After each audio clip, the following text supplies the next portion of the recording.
como disse um dia Teresa de Calcutá, que para hoje os católicos é chamada de Santa Madre Teresa de Calcutá, ela dizia algo que vale pensar. Ela dizia: difícil é amar o próximo, amar quem está longe é fácil. Ficar tocado ou tocado porque pessoas estão sem socorro em alguns momentos, ficar, né, absolutamente entristecido porque pessoas são vitimadas por um acidente, um terremoto, a fome. Isso importa, chama-se compaixão. Mas amar o próximo é que é mais difícil, que é a pessoa que está à tua volta, na tua cidade, no teu lugar, na tua circunstância. Por isso eu volto exatamente a essa ideia. Tudo vale a pena se a alma não é pequena. E uma alma se é pequena quando ela imagina que ela precisa ficar restrita, guardada dentro de si. 2020, um ano difícil.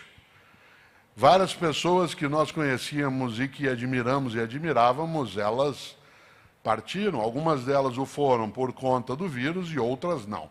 Um dos meus amigos, que esse ano faleceu, né, ele não faleceu de Covid, mas ele faleceu, uma pessoa com quem eu tenho até um livro junto, e nós fizemos muitas palestras na vida, conhecido por várias pessoas aqui, que foi Gilberto de Menstein. Né, Gilberto de Menstein, uma pessoa especial no campo da comunicação, do jornalismo, e ele usava uma frase, uma ideia que eu queria trazer aqui de volta. Né, sempre eu me lembro dele numa situação como essa, e eu estou pegando a caneta até para dar um exemplo. Ele dizia que na vida, quando você vem andando com uma vela acesa nas mãos, e você encontra uma outra pessoa que está com uma vela apagada nas mãos, e você cede a chama da tua vela, as duas pessoas são beneficiadas. Olha que exemplo bom.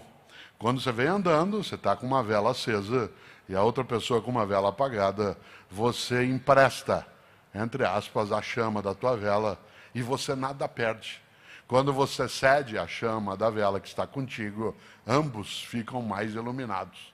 Afinal de contas, parte daquilo que é a partilha representa exatamente a nossa condição de nós iluminarmos mais a nossa trajetória. E uma das coisas é, juntas e juntos, sermos capazes do ainda dar. Uma pergunta que esse ano me fizeram muito no campo da atividade no rádio, na TV, em debates, é o fato de que, tendo uma duração longa para a nossa capacidade de paciência, esse momento pandêmico leva algumas pessoas a terem, né, uma agonia muito grande e uma impaciência. E uma pergunta, na hora que se tinha algum tipo de debate nas atividades virtuais, era assim: professor, como se nós da área de filosofia tivéssemos um conhecimento, né, sobre todas as coisas, mas a expressão era: professor, eu estou muito angustiada, eu estou muito impaciente. Como é que eu faço para sair dessa angústia? Evidentemente que eu tenho meus limites no campo da filosofia em relação a isso. Há outras áreas do conhecimento que ofereceriam ferramentas muito mais apropriadas para que a pessoa deixe aquele estado de angústia, inclusive no campo, né, dos fármacos. Não é a minha área. Mas eu dizia o seguinte, e o que eu vou dizer agora, acho que eu repeti dezenas de vezes esse ano, mas eu continuo insistindo.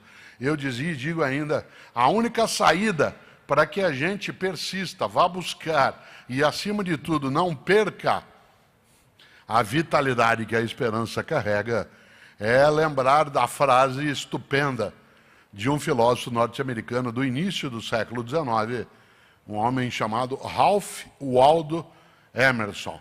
Ralph Waldo Emerson, que em filosofia nós chamamos diretamente de Emerson. Ele tem uma expressão que é fortíssima. Ele dizia: torna-te necessário a alguém. Torna-te necessária a alguém.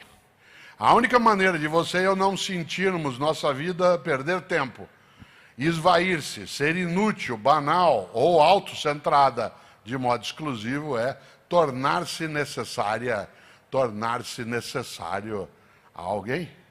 Afinal, quem é que não leu Saint-Exupéry? Um estupendo escritor francês, que além de, assim de tudo, era aviador também. Vocês sabem que Saint-Exupéry morreu sobre o Canal da Mancha em 1944, porque ele, voluntário que era, né, estava sobrevoando uma parte do Canal da Mancha em busca, né, das tropas homicidas que tinham ocupado a Europa, né, naquele momento, em 1944, e ele foi abatido e pereceu, né, exatamente sobre o Canal da Mancha, mas ele deixou muita coisa. Afora o Grande e o Pequeno Príncipe, que é um grande Pequeno Príncipe, ele deixou uma ideia. E no meu escritório em São Paulo, ao qual eu não vou para trabalhar desde o dia 13 de março, toda a minha equipe está, né, de modo remoto. E esse escritório fica a 2 quarteirões da nossa casa. Ainda assim, não vou lá trabalhar. Não que eu não esteja trabalhando, embora muita gente ache que filosofia não é trabalho, existem atividades, né, que a gente desenvolve, e desde o dia 13 de março que eu não vou. Mas quando a pandemia começou a ser sussurrada como possibilidade, ainda em fevereiro, nós colocamos na porta do escritório, pelo lado externo, um dispenser de álcool em gel. E para estimular as pessoas, já naquele momento, ao uso, né, de uma higienização mais frequente das mãos e de uma cautela em relação ao que poderia vir, e veio, nós colocamos uma frase que pudesse estimular exatamente do Saint-Exupéry. E Saint-Exupéry dizia: cada pessoa é responsável por todas as pessoas. Cada pessoa é responsável por todas as pessoas. Ele não está sugerindo que a gente se meta na vida alheia. Ele está sugerindo que a gente participe do cuidado com a nossa vida e a vida de outras pessoas.